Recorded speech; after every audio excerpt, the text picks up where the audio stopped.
Hey everybody, thanks for coming back today. I really appreciate it. So this is Canadian DIY and I'm Jesse. And today it looks like I've got an exploded snowman all over my table, or multiple actually. So what I'm going to do today is I'm going to take a step back, show you how I got here, and then we're going to continue forward, show you how to put this guy back together again. I'm sure somebody in your life is going to like this guy, so check it out. Let's get to it.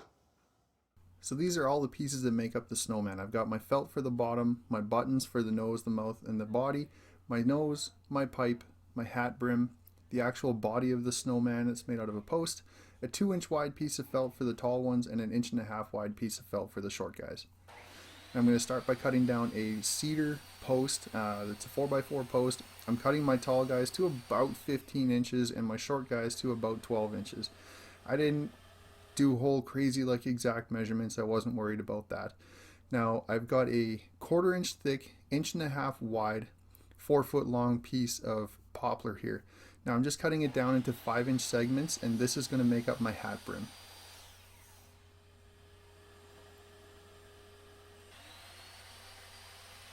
And I've got a 1/4 inch dowel here. I'm cutting into 3-inch long segments, and a 3/4 inch dowel that I'm cutting into 1.5 inch long segments, and that's what's going to make up the pipe.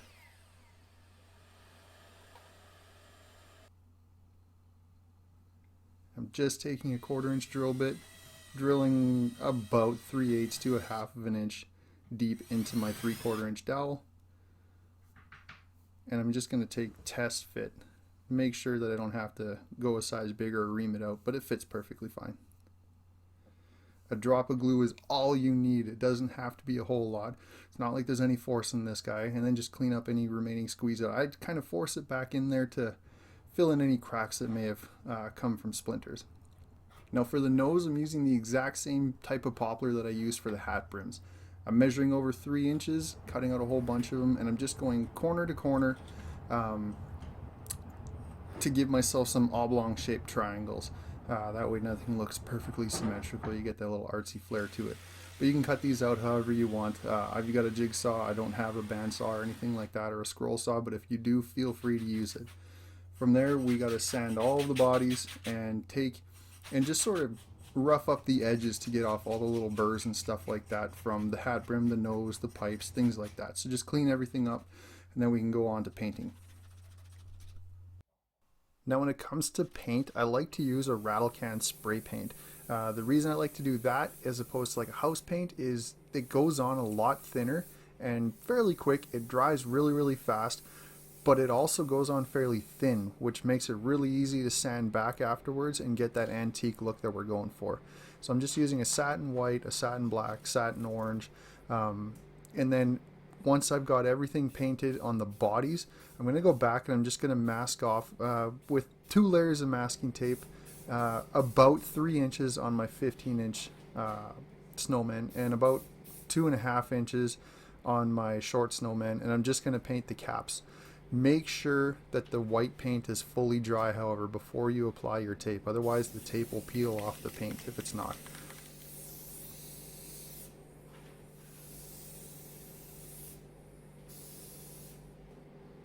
I'm not really applying a whole lot of paint here. I'm just kind of coming at it from all the different directions to make sure I get all the edges. I'm painting the front, I let that dry, and then I'll flip them over, and I painted the back side as well. Now for sanding, I'm just going in straight lines along the body, not going horizontal or anything like that. Focus a little bit of extra attention on all of your edges to give it sort of a burnished look, like it's been rubbed off.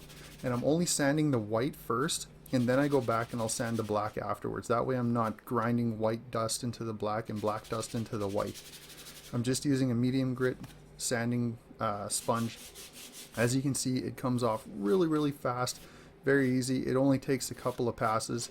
Focus a little bit of extra attention on the edges again, and otherwise, yeah, it comes off fairly simple. It doesn't take very long to get that good old rub antique look. Right there, if you notice the amount of dust that came out of that crack, just make sure that before you clear coat these, you wipe them off a couple of times and blow out any dust from those cracks. Otherwise, that'll come up in your clear. Now I'm just using a matte finish clear coat on here, and I'm just applying one medium coat. Not so light that it doesn't offer any protection, and not so heavy that it's going to run. The purpose of the clear coat is mostly just to stop any white and black powder and dust and stuff from rubbing up on your fingers if you ever handle them. A little bit of protection just to seal it up. Now, I don't have any footage of my pipes being painted, but I just took a piece of wood, drilled some 1/4-inch holes, stuck them in there, and I just spray painted them. It's very simple. For cutting all the scarves, I just bought some felt from a local store here, and you can absolutely just cut these out with scissors, but if you have somebody that has all the tools and materials to cut fabric for you, it would make it so much easier. So that's what I did. My other half has all the parts and equipment, so I let her do it. 2-inch wide strips for the tall snowmen, 1.5-inch wide strips for the short guys, and they're about 2 feet long per scarf. Then I had to go back and cut me some little squares that'll fit underneath the bottom of the snowman afterwards. Now everything's made, assembly goes really, really quick. So I'm just gonna take the hat brims, apply a little bit of wood glue, and I'm just pin nailing these on just for the sake of speed. But if you don't have a pin nailer, you can absolutely use a brad nailer. If you don't have any nailer whatsoever, you can use super glue. You can put a little bit of wood glue on there. You can apply a little bit of weight to it for a little while, just let it dry, whatever you've got around. Now, like I said, these buttons here, I've got a link to them down below. There's 3 sizes of buttons in there. There's small, medium, and large. Now I'm using the medium ones for the eyes, and I'm just hot glue gunning them on. The nose I'm applying the same way as the hat brim. I'm just a little bit of wood glue, a couple pin nails. And then the mouth, I'm using 4 of the small buttons as well. Once we've got all that done, now we got to attach this scarf. So all I did was just lay them on top of it and just do a simple single fold. Doesn't have to be anything crazy. You can go more elaborate if you want. I just like the look of a simple fold. Then I'm taking 3 of the large buttons and I'm just using hot glue to glue them down his chest. You can do what I did, and I made sure all of my dots and my buttons are all facing the exact same direction just for symmetry's sake. Now between all of the buttons for his mouth, I left about a 1/2 inch. Now that gave me enough room to drill a 1/4-inch hole so I can stick his pipe into his mouth afterwards. And just like that, one's done. Now for the short guy here, I've got the footage sped up, but all in all, it took me about 5 minutes to basically take all the pieces and assemble it into one snowman. So it doesn't take all that long. This is completely uncut, just sped up at 5 times speed so you can really just show it all in one felt swoop.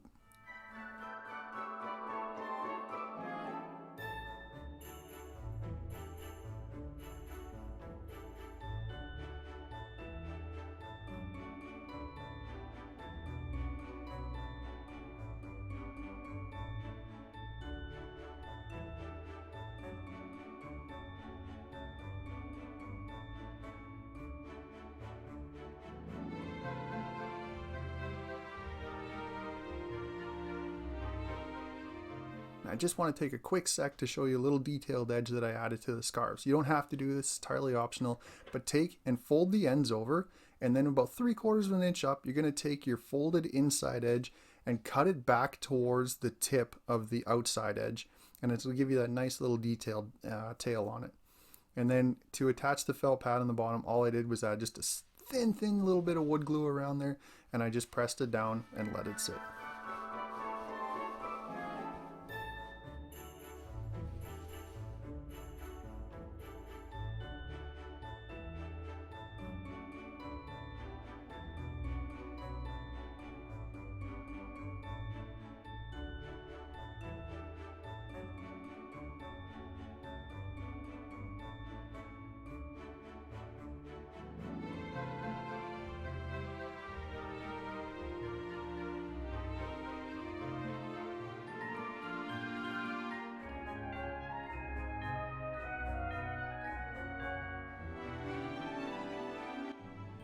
I really hope you guys enjoyed that video. Now, these are a perfect complement to those pumpkins that we made earlier. So if you guys have built one or both of these projects, let me know down in the comments, or even send me an email and show me a picture of the ones that you built. I would love to see them.